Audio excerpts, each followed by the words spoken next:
Good morning, students. Today I've uploaded one image of this program. Okay, so I'll just explain in brief what this program is about. As you have seen in the previous uh, two uploads, I've uploaded only image programs. So there, the same program, the sum of two numbers, I've shown you using the basic first program, right? The most basic, easiest program, then function program, array program, using public access specifier, using private access, using public and private, right? So today in this program, using the sum of two numbers, okay, program concept, how we do the inline member functions, how inline member functions are used. Okay, at the same time, using this only, I'll show you pass by value method. Okay, so the the program concept is same. Okay, the program build up is same, short program. Okay, so in the first case, the class, as usual, okay, the class name is number. So here the data members are a data members are declared as integer a and b. Now in some cases these data members may not be needed. Okay, so in that case you don't need to write down the declare the data members. In that case you may just declare or define the member functions. Okay, so it is not necessary that in all the class definitions data members needs to be declared. Okay, so just for your understanding, I have declared the data members here, okay, a and b. Okay, so now public access specifier, that so the public member functions here is, okay, uh, here is int addition, okay, within the bracket in a in b. So this is also just showing that this is a function prototype declaration. Okay, so this is the name of the function. The return type is integer, so that means this function returns a value. Okay, so this function is returning a value back to the calling function, and it accepts or it passes it accepts the parameter type, the parameter name, okay, here in this case.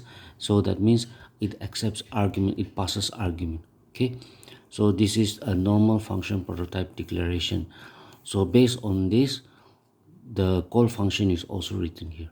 Okay, so in the main function, if you see here, you have declared local variables a, b, and sum. So that means these local variables are going to be used within this main function body only.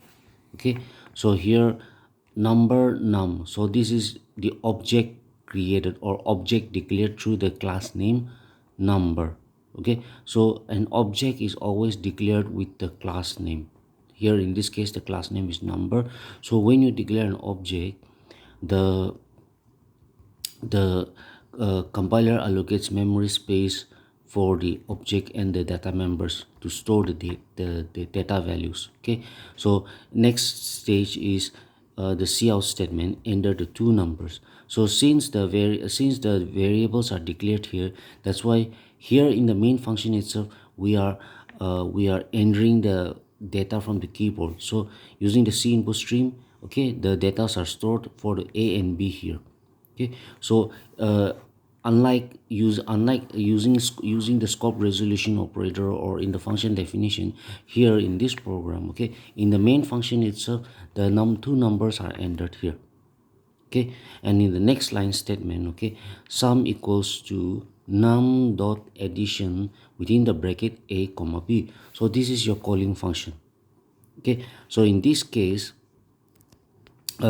the object, okay, the object is passing the values that is stored in a and b using the member function, since this is using this member function. Okay, so this member function, okay, passes the value of the data that is stored in a and b. Okay, so the object accesses the member function. Okay, and then so this is your calling function. So what happened is that in this case, okay, the value that is stored in A and B, so that is passing the arguments of A and B. So this is the actual argument. You're passing the actual argument to here. So this is your formal parameter. So this is your actual parameter and this is your formal parameter.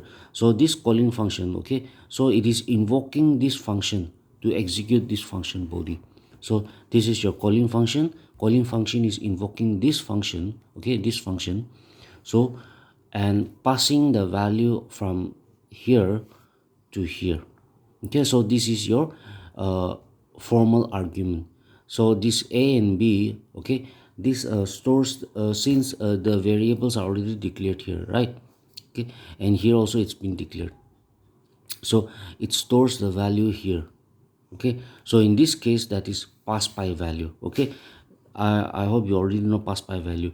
The copy of the argument, okay, the copy of the value that is stored in A and B gets transferred to this variable A and B here. Okay, and so that's why the formula gets executed and the value gets returned. So this value gets returned and stored in this variable sum. Okay, so that's why in this case, okay, since there is a return type, so the value that gets returned to the calling function has to be stored somewhere. So for that reason, the sum variable is also declared here. Okay, and in that case, the cout statement also gets displayed. The sum of two number is sum. Okay, now that is I'm explaining the concept of pass by value in, okay, in area of class objects. Now but here you see that in the function definition, okay, in the call function section, the word inline is written. Okay, by default, if this is a function prototype declaration. Now in case the function definition, this one is written here, okay, without the word inline, okay, by default the function defined with a small function body, okay, is inline. Okay, so I have already explained to you the concept of inline, right?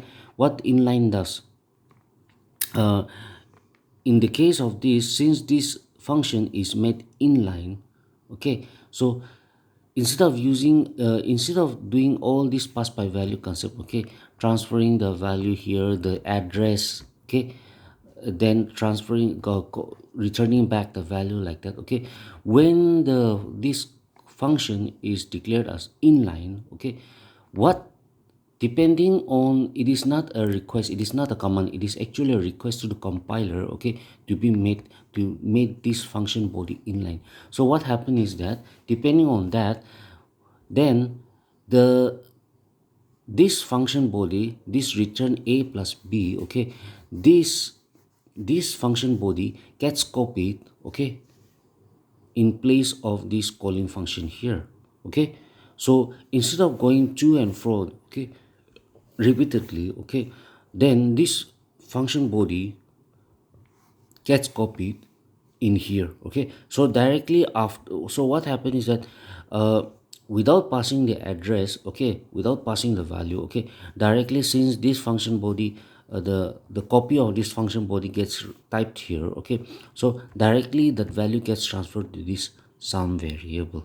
Okay, so there is, so that's why it saves the time, okay, saves the memory. So after that, directly you get the cout statement, the sum of two number is sum. Okay, so this variable stores and displays the data. Okay, so so I hope that you understand the concept of inline member function, okay, by this sum of two numbers program. Okay, similarly um, there are other programs. Okay, so I hope that since you all know the concept of sum of two numbers, okay, so try to compare this program with the program that is there in your textbook for the inline member function. Okay, and see the, try to find the resemblance in that. Okay, so I hope you have understood from this program. Okay, if you have any doubts on that, you can ask. Okay, yeah, so that will be it for today.